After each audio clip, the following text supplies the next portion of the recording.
What's good, people? It's about that time to randomly replay reverse rants, no hate. So, before I start this video, I want to give two shout outs. I want to shout out my brother, Nocturnal Thoughts. Salute. Happy New Year to you. Wish nothing but the best for you and your families. Kurt DeVille, Counterpunch Boxing. Salute to you. I wish nothing but the best for you and your family. Happy New Year to you. And everybody on the channel. Everybody. Okay. The whole family, of course. Shout out. Salute to all of you guys. Listen, and support Kurt DeVille's channel, man. Support Nocturnal Thoughts.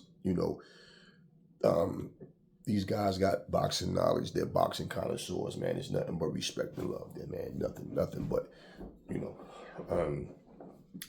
So, getting into this topic, I don't know if you guys saw the tweets from Frank Sanchez between him and Eddie Hearn. So basically, I like Frank Sanchez as a fighter. I always, from the first time I saw him, I could see the skills. And Cuban fighters don't get a lot of publicity. They just never do. And I'm watching him, and I'm like, this guy's dangerous. He's a problem. So he's basically called out Anthony Joshua. And he's saying that Anthony Joshua has fought no one, and he's beaten nobody elite and all of that stuff. And so, Eddie Hearn responded with like, what would you know about elite competition? Right? So they going back and forth. Now, here's the reality of it all. Everybody knows the heavyweight to call out to get attention more than anybody else. It's not Tyson Fury. It's not Usyk. It's not Wilder. Okay? It's AJ. He's the hot ticket. Everybody, AJ. You look at every heavyweight fighter, they always keep calling out Anthony Joshua. Okay? This is what Frank Sanchez is doing, and you're supposed to want to challenge the best out there. Now, as far as him trying to shit on AJ's resume, that's bullshit. Okay, let me try to get into the skin. Let me try to make a point. Let me say enough to find myself in a fight with this guy. Basically, okay. We know that AJ has the best resume in the heavyweight division. We know this. There's nobody else that has a better resume in the heavyweight division right now than Anthony Joshua. But it might not get Frank Sanchez a fight with Anthony Joshua. Maybe it will. Okay, I doubt that that's something that's going to happen anytime soon, if it does happen. But it will get him some recognition. Okay. Frank Sanchez, hopefully the guy stays busy. Hopefully he can get fights. The Joseph Parkers, the Andy Ruizes, he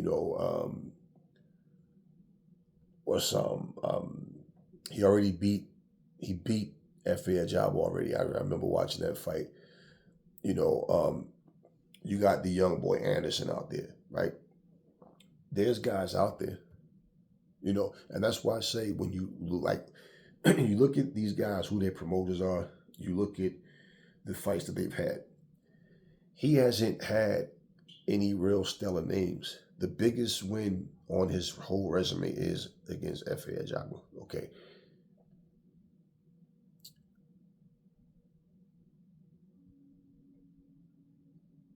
At this point, Frank Sanchez is high risk, low reward type fighter. People notice him. They know, the fighters notice him. People in the fight game understand. They know. They're going to try to avoid Frank Sanchez. And for him, I remember people saying him and Junior Five was going to be a good fight. But I do remember reading a lot of comments where people was thinking Junior Five was going to win. Why, I don't know. Because I've seen Junior Five fight several times, and I've seen, both guys fight several times. And motherfucker ain't as good as no Frank Sanchez was. So hopefully for him, that win got people going, damn, I ain't know the dude could fight like that. Instead of, oh, Junior Five's not the same, whatever. Junior Five was okay. Nothing special about the guy. But Frank whooped his ass. And so if you thought highly of Junior Five, well, there you go. Now you know what he can do. So I'm interested to see who's going to be his next step up fight. So now you can, because between Junior Five and F.A. Jagba, I would pick F.A. to beat Junior Five, and that's the thing about Frank Sanchez's career right now. He's not going up in competition. He after F.A. Jagba, his competition, like who he fought, everything was down, down, down. So, I mean, Jared Anderson is a guy that needs to step up. He needs to start fighting better competition. Especially for a guy saying he don't care about belts, but he want to make, he want to make millions of dollars. It's like, well, unless you're a champion, nobody's going to pay you top dollar. And not just being a champion, you have to become a household name. You have to be able to put asses in seats. And you're not going to do that by fighting low tier guys. And that's what people say. Even if you look at Wilder, with his knockout ratio and all that, okay, right, but look at his attendance records. Look at his pay-per-view buys. You understand what I'm saying? No, he's not no huge attraction like he thought he was, and people was trying to build him up to say that he was. So a guy like Jared Anderson, yeah, man, I want to see him and Frank Sanchez. Get it on, man. And this is what people got to understand. You have to start eliminating people one by one. Okay, since this motherfucker don't want to fight me, or this, I got to make noise. Let me start jumping on. I'm trying to get fights with all these guys. Now, they have to want to fight. And one of the biggest problems to see now, and this is what I'm saying, when I made a couple of videos ago, when I said the States and anywhere else where they have a strong boxing foundation, they need to start putting cards together like what we just had, like their reckoning, because what's going to happen is going to be a thing where only the Saudis are going to be able to get this kind of shit done. Because the first thing people ask, but where's the money going to come from? Look, what you mean, where's the money going to come from? Everybody on that card wasn't no superstar. Philip Urkovich is not a superstar. Frank Sanchez is not a superstar. What's the other guy, Mark Muda? He's not a superstar. Opatai is not a superstar. You understand what I'm saying? So these guys, in terms of what they get per fight, I don't know what each man got, but what I'm saying is what they got per fight. Well, if it's going to be a thing where they're going to get spoiled to, I'm not fighting for less than this, that's part of the problem of what I'm saying. All it takes is for these promoters, all these different, platforms to work together. They can make this shit happen. They can make it happen. But, that further goes to show you that all this legacy talk means nothing. Why? How can you be a professional fighter and not want to be on the card like that? How could you not want to be on the card like that? I mean, even like, for example, when they was talking about the Anthony Joshua fighting Zhang over in China, right? You go and watch an event in China and look at the size of the big arenas and stuff that they have, they have for whatever the sports is and fighters over there, whatever. It's different places. You have to help build a market.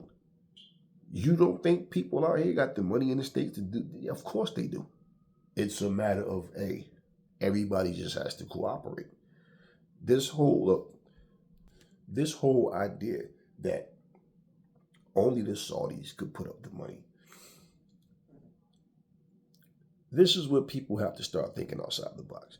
Like, example, remember when we first heard they were trying to make Tyson Fury versus Usyk and Anthony Joshua versus Wilder on the same card? And what's the first thing people said? Well, who's going to put up the money though? But what about the rest of the card, right? And this was the Saudis in the first place. But look at what they did with that whole card. They went way beyond just two, big main event fights. And what did we say? AJ versus Wilder could be a main event itself. So if it's about just putting a card together and then having the two, the four of them all on the same card, that's some shit they can do here. They look how they stacked that card. But everybody's not a superstar. Everybody's not a huge draw. You understand? So if it's about greed and they just start wanting more and more, and this is the thing you got to understand. And this is like something that can be healthy can also be unhealthy. It just depends on the people involved, because greed is what overshadows things. Because, like, for example, we know we got Usyk and Fury coming up, but what if Usyk and Fury was on the same card that we just had on their reckoning? Just think. So people got to step their game up. Will we see that happen? I don't know. But boxing itself needs to step their game up. And, you start spoiling these fighters to the point where you're paying them to be celebrities instead of fighters. And, basically everything is about commercial success to them. They want to be on magazines. They want to be on commercials. They want to be in sitcoms and music videos. They want to, and all of that. And when you do that, then it becomes a situation where, well, now their price is going to go up and they're going to act like little divas instead of saying, it'll be an honor to share the ring with this man. I'm going to get paid crazy anyway. Now, I want all of the money. But, fights like that, look, I've seen a lot of fighters come and go. And I've seen a lot of situations like, one fighter comes to mind like Michael Nunn. Michael's second to none. Michael Nunn was a great boxer. But people was, he doesn't have a crowd pleasing style. He's this, he's that. I remember when he was Frank Tate he fought. I remember so many fights. I remember him having fights, a couple of names I can't remember right now, but I remember him beating guys that Freddie Pacheco and all these other, the Bobby Chesses, all the different people that was commentating, all of them, they were all thinking that Nunn was going to lose. And Nunn went in and embarrassed these guys. Completely tore their asses apart. And, I remember him beating Curry. I remember him beating so many guys. And I remember they always counted him out. And the dude could fight. But it was like they kept moving the goalposts and stacking the deck, just like they wanted to see him lose. Just so what they said about his non-crowd pleasing style and things like that, like it came into fruition. See, he's not this, he's not that. I watched him outbox James Toney all night long. And then Tony caught him with that hook, got him out of there.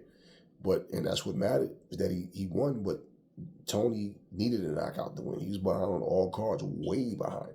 And about James Toney. So, Michael Nunn was that guy, man. And, he had some things. I remember him going up to 168. And he fought this guy, I forget his name, Pedraza. Forget the guy's name, but I remember him. He won the title at 168, got booed. The fans wasn't feeling it. And Michael Nunn looked slow in that fight. He didn't look the same. He didn't look fast at all. He didn't look sharp in that fight. He looked very plain, very flat in that fight. And basically he just ended up, he got himself in some legal trouble, did 24 years in prison. But he was a bad dude. Like, the dude could box, but he was a guy that it's like what he did accomplish. And, whatever personal demons he had that, might have gotten away, that's, something different. But yeah, guys like him, who it's funny because, like, You say the name Michael Nunn to people of this generation, and they'll go, "Who? Yo, that guy you was talking about. Yo, that guy was. Yo, I never heard of him. That dude could box." This is what I'm saying. Guys wanted to be the best, man. They went there and they fought.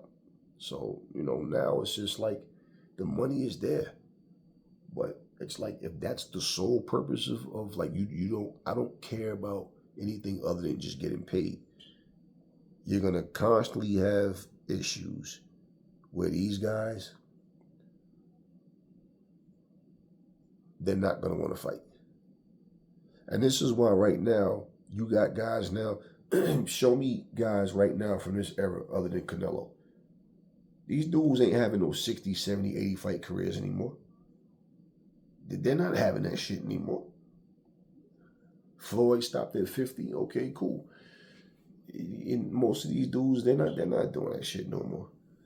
These motherfuckers are going to retire at 35 and 3. You know what I'm saying? Shit like that. Your boxing career is not going to be nearly as long as you working behind a desk somewhere or something like that.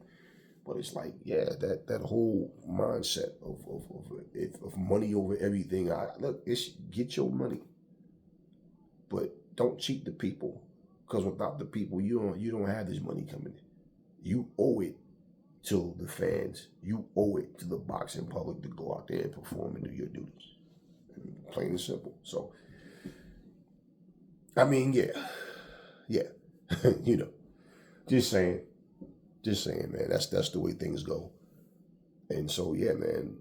Getting back, back to Frank Sanchez, man. He's one of those guys. That's my point. He's the type of person might be in a position where, when you look at it, wind up retiring, never getting the chance to get in there with the top guys.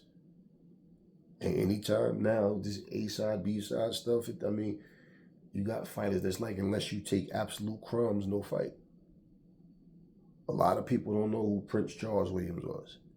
You hear me talk about Terry Norris a little more often, because, he do get he gets credit. He gets a lot of his just due. And then it's a lot more to his story than people really know about.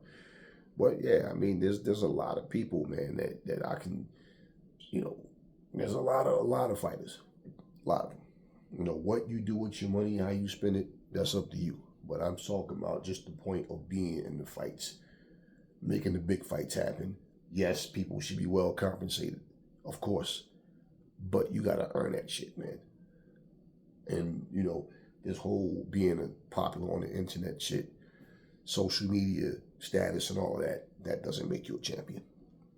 That has nothing to do with in the boxing ring. So, and this is where I'm saying a lot of times you have something that can be a beneficial thing, but it can be a hurt at the same time. So yeah, so Frank is talking his shit. He's trying to get AJ. He has Hearn's attention, but there's guys out there like Daniel Dubois. Now, has he earned? Can you look at his opponents and say he's earned it? And one could say no. But Frank Sanchez is definitely better than, what's the guy's name? What's the bald guy's name? Hellenius. He's better than Franklin. Definitely better than Franklin. And Franklin is a sharp fighter, man. He's and look, he went there with guys that was considered out of his league, which was White and which was AJ. He held his own against White, like definitely held his own. Got spanked against AJ, but Sanchez is better than both of them. And he's better than Dillian White as well. So, yeah, that's a fight I wouldn't mind seeing, Frank Sanchez and AJ. But you got guys out there like Daniel Dubois. That'd be a good fight, Daniel Dubois and Frank Sanchez. And also understand, even though Frank Sanchez is a solid boxer, but understand he has that style where he likes to bang, but he can box as well. And you know what? Whenever you get clipped and somebody rock you, people start talking about you got a glass jaw, you got a suspect chin and all that. I think Frank Sanchez, anybody that understands boxing, understands fighting, they see value in this guy. They see the skill, they see the threat. Now, in terms of seeing value, in terms of attraction, that's where the differences come in. That's where the differences come in. If you're not bringing people out, if people are not piling up to see you, that's the difference. Look, Terrence Crawford, another solid boxer. Look at what he went through. He's boring. He can't sell. He couldn't sell. He can't sell tickets. I'm frustrated with him. Right? That came from his own promoter and Bob Arum. So it's what I'm saying, man. Just because people don't see you like this, and this is what I'm saying. You notice, like the guys that I like as fighters are very skillful. This is what I'm saying. But people will sit here and highly praise a one-trick pony, but will shit on an actual skillful fighter. And that's why I say even somebody like Frank Sanchez, people were saying that, oh, that motherfucker ain't ready. He ain't ready for the big time. And I said, well, cool. Then you know what? Why don't somebody hit up, Shelly Finkel and Wilder and say, hey, listen, man, Frank Sanchez ain't shit. You should fight him. I bet you Wilder don't think Frank Sanchez ain't shit. I don't care what comes out of guys' mouths and try to, oh, he ain't fought nobody. You didn't either, aside from Fury and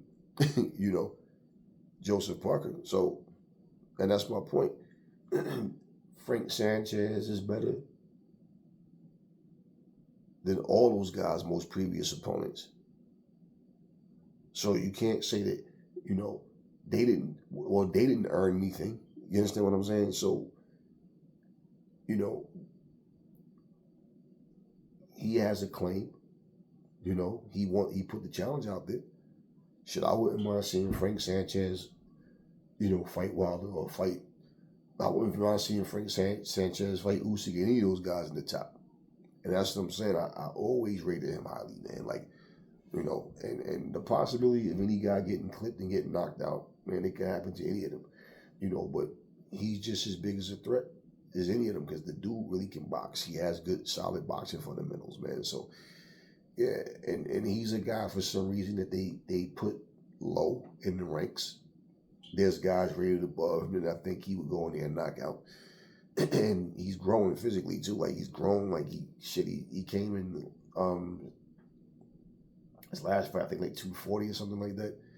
So he came in a little heavier than I'm used to seeing him come in, and the weight didn't bother him. So he packs a punch, and he's a smart fighter.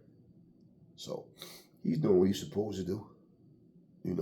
Now I don't agree with the shit he said about AJ's resume. Like that was complete bullshit. And it make you look stupid saying that shit because your resume, you ain't did shit yet in terms of who you fought. But I see the skills, I see the ability. You understand what I mean? So that's what I mean. The shit talking, I don't care about all that nonsense. I'm not into that. But the guy can fight, and he's a threat to any of them. I don't give Tyson, Usyk, any of them. That guy's a threat to anybody. He's a threat to AJ. AJ reestablished himself. He's a threat to anybody. So, and that's the thing, man. There's no one person. Like I said in another video, like there's no one person to me. Like at one point, I went with AJ against anybody. Like the old AJ was like, yeah, he was that guy. Now this AJ, I feel confident that he could figure out how to beat any of those guys. But I need the consistency. What I seen him do at Dan Reckoning, beautiful.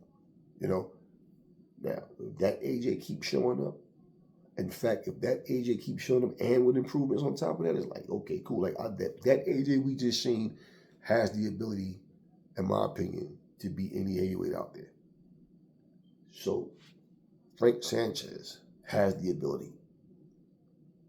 That guy is, in terms of boxing, doesn't, people that don't understand, they're not talking about him because he's not popular yet.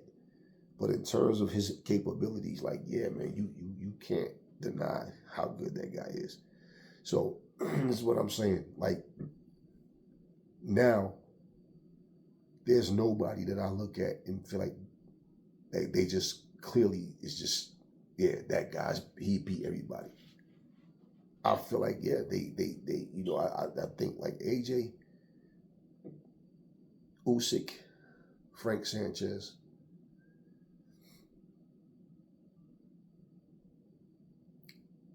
I think all three of them are in the position, from what I'm seeing from them, where they wind up beating all those heavyweights, all the other heavyweights that's out there.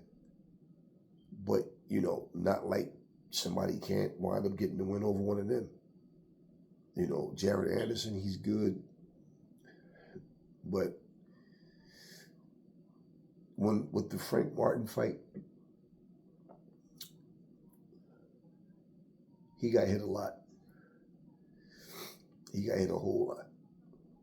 And you could see where he's still real green. Now, has he corrected some of or all of those flaws, those vulnerabilities? Don't know. I would pick AJ over Jared Anderson. I would pick Usyk over Jared Anderson. I would pick Frank Sanchez over Jared Anderson. You understand what I mean? Those three, from what I see from them, and the thing with AJ is for him to get back to what he was doing and understand his smarts, because that the confidence was missing. But that confidence, and for him to understand, for his ring IQ to increase where he understands what he's supposed to do, being able to adapt and adjust in the fight, that's what every fighter needs. So that's what I'm saying. And look, you got guys that he can beat him, but he can also beat him too. Then you got some people who will just be dominant over certain fighters.